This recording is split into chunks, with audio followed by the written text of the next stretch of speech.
Hello, this is Michael Sullivan. I'm the CEO of Life Model Works, and we are here today with Jim Wilder, the thought leader and neurotheologian of Life Model Works, and the founder, really, of Life Model Works.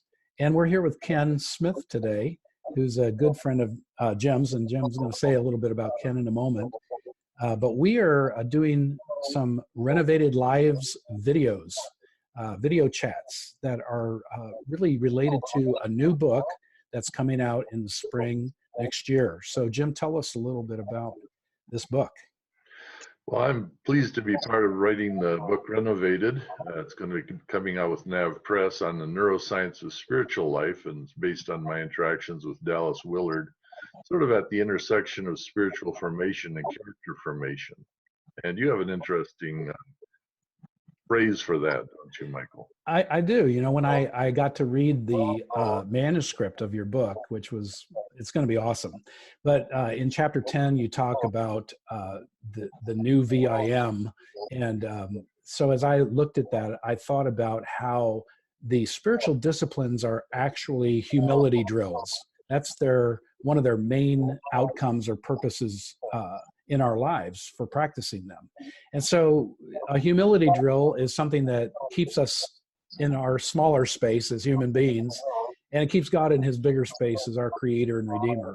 And so we have humility drills, but they're associated now with the relational skills or the maturity skills that you talk about in the book. And these are a dynamic duo. Well, in preparing this book, I interviewed many people that experience both the spiritual disciplines and some brain training. And today I'd like to introduce Ken Smith, who has a very interesting story in regard to this. He's one of our early adopters, probably now one of the most experienced people working with both sides. And Ken has applied what he's learned to business, to cross-cultural relations, to community development, to Christian organizations. And Ken is one of those people that always improves my understanding of both neuroscience and spiritual maturity every time we interact. So I'm really eager to hear what he might be able to tell us about his experience coming into this. Yeah. So Ken, welcome to our chat. Welcome. Thanks for having me. Yeah, it's a pleasure. So I guess the first question that I have is about your experience with Dallas Willard and his material through the years and how that might have impacted your life. Yeah. My first real exposure to Dallas was through his book, Divine Conspiracy.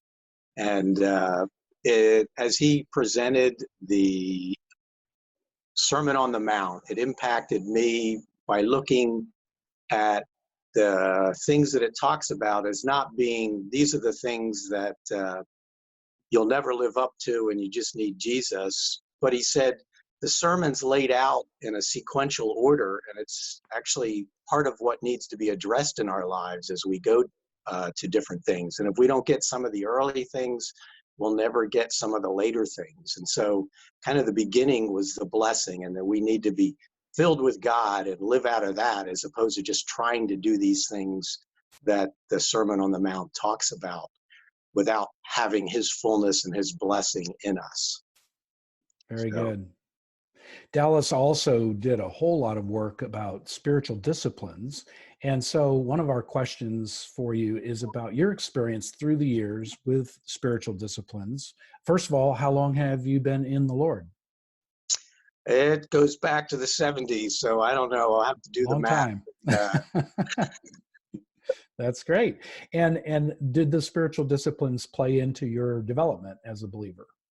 They did, and particularly at times when there was significant change or there was a significant guidance needed, or I was looking for transformation in things that I seemed to never be growing in. And so part of Dallas's layout of the spiritual disciplines is that there's kind of the disengage aspects of solitude and quietness and other things, and then there's the engage aspects of it. And one of the things that I found that I did was I would take some of the disengage things like fasting to draw me away from the things that keep my normal routine going, but then it would draw me into engaging with God in places, kind of like the putting off and the putting on that we see in Scripture. And so at some significant times in my life, fasting and then connecting with God and looking for discernment from Him, and was part of the process. What were the disciplines? I'm thinking of the ones of engagement, like study and prayer and so forth. What were some of the engaging experiences that you had that where you felt like God was really communicating directly to your heart? One way that God has always communicated to me is I read Scripture and meditated on that. As I worship, that it's that personal relationship with Him that drives our transformation. And so as we engage in that and find ways to put into our routine times when we set aside to do that, it's Him transforming us, and it's not the practice, but it's something that takes us into His presence. Yeah. It's rare that I hear from Ken that he doesn't include something of God's message to him through Scripture in the email that he sends my way. Mm. Yeah, you guys are email buddies, right? You kind of share Yeah, things that God's been showing you back and forth with each other. yeah, that's true. That's great. So, when I think of the humility drills or the disciplines, I think of they're like fundamentals. And I remember Michael Jordan, the basketball player, saying, if you stop doing the fundamentals, then everything falls apart. And so he would always tell the people he was training to play basketball, you got to learn the fundamentals. You got to go through the routines, right? And this is just a part of our life in God, to do the basics and to do them well. Yeah. And community is one of those big ones that we need to be a part of and worship together. So. Oh yeah, especially for American Christians, it seems to me, because we've been talking a lot these days about group identity and how powerful group identity is for actually helping us discover our personal identity, that we really don't know who we are unless other people are mirroring back to us who we are and reinforcing it. So yeah, that's a big one, and something that American Christians desperately need is to know who their people are. Yes. Sometimes when I ask, who are your people, to Christians, they go, what are you talking about? I don't know that I have a people. Oh, may that change. So tell us a little bit about your experience with Jim Wilder and the life model, and when did that kind of come into your world? It was probably back around 2000. Someone gave me this book called Living from the Heart Jesus Gave You. And they asked me to review it. And some of the things that I was finding in Dallas Willard, and some of the other things that I was learning from kind of some maturity stages, they all seemed to fit together.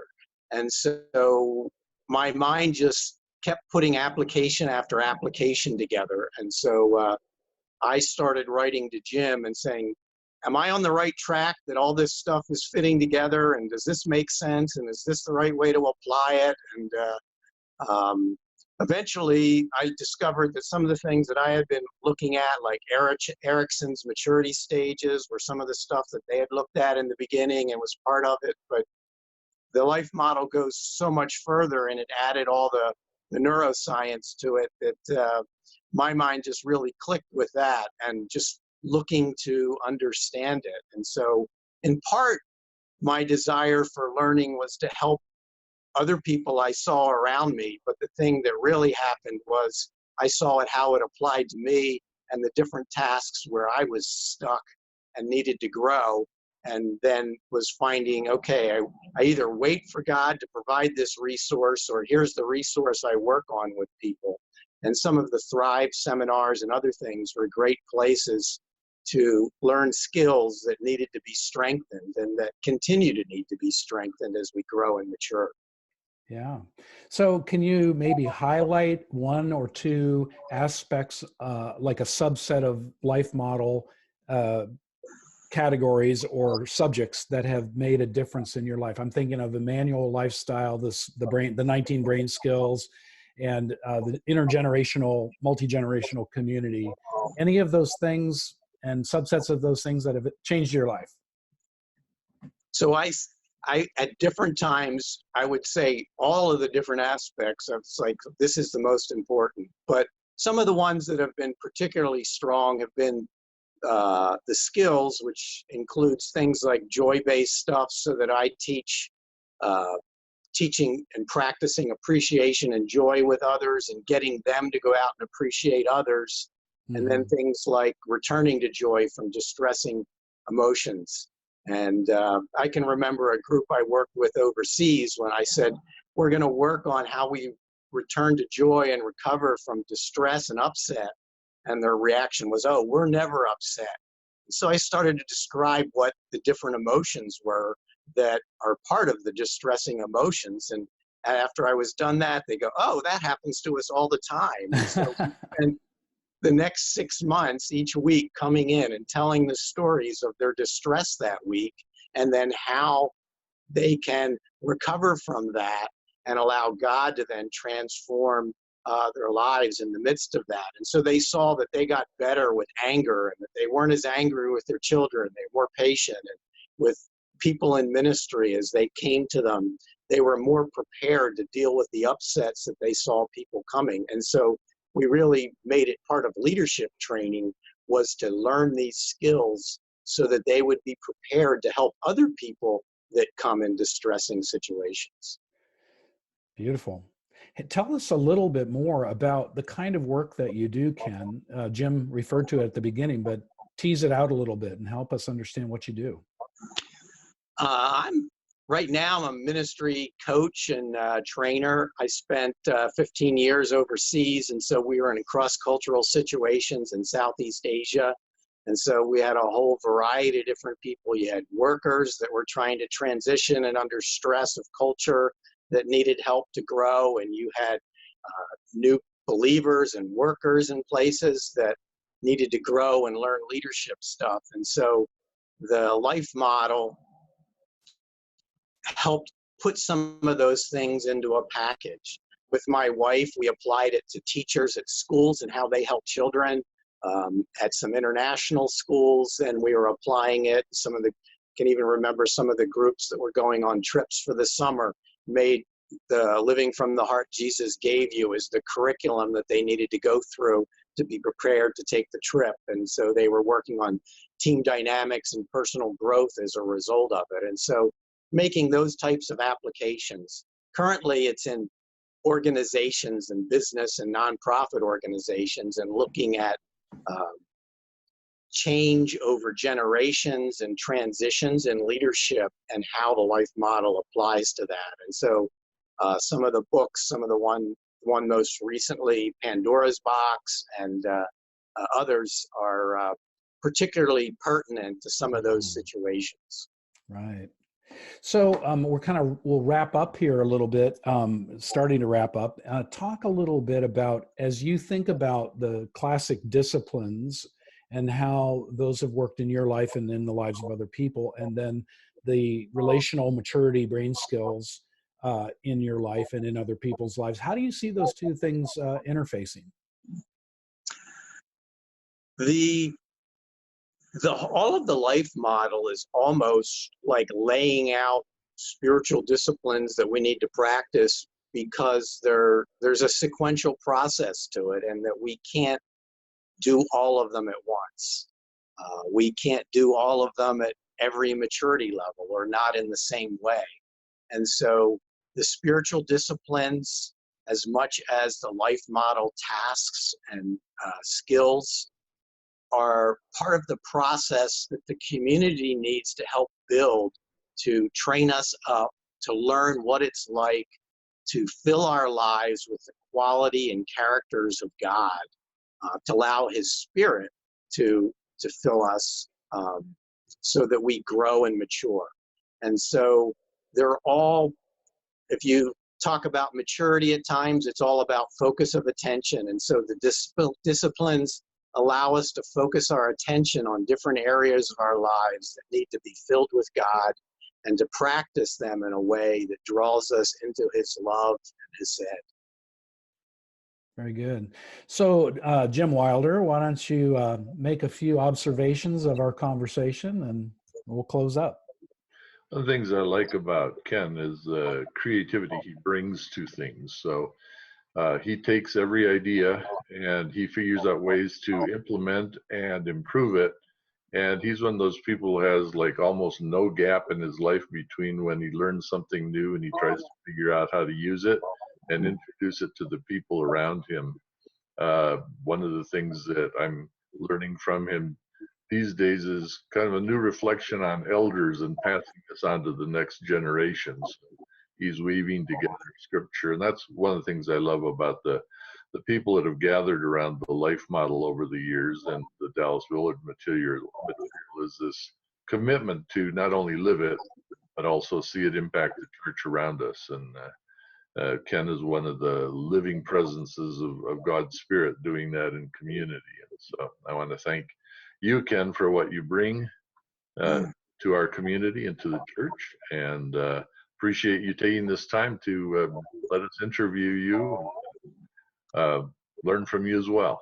Yeah, well, thanks for all that you've done in terms of helping me grow and mature. As you've been one of those joyful faces to look back to when I'm confused or upset or overwhelmed, and it's been a pleasure. And I look forward to seeing how the life model is used to not only transform this generation, but 3 or 4 and thousands of generations into the future.